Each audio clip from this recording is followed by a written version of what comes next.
Back in the late 1800s, George Wilburn was a track foreman on a section of the Baltimore and Ohio Railroad east from Terra Alta. His house was 2 miles east of Terra Alta on the opposite side of a deep cut.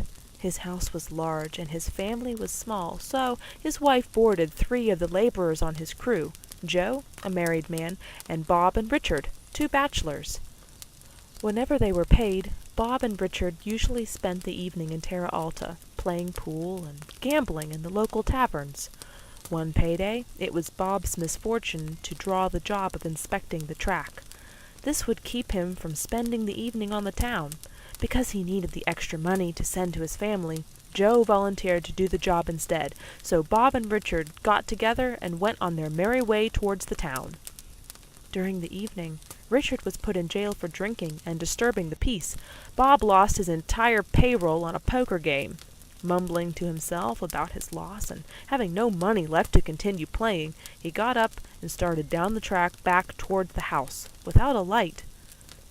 Suddenly, he realized he was approaching the cut. He recalled some of the stories of people who had walked through it alone. The cold wind whispered through the rails. It was so dark he could barely make out the outline of the top of the surrounding hill. About midways through the cut, he stepped on something, soft, not at all like the cross ties he had been following.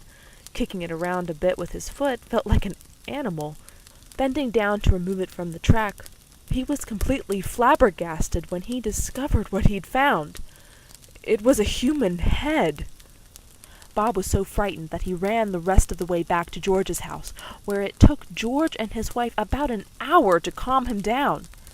When they went to see what had happened, Mr. Wilburn and a neighbor found the head and body of Joe, who had been hit by the nightly passenger train as it blew through.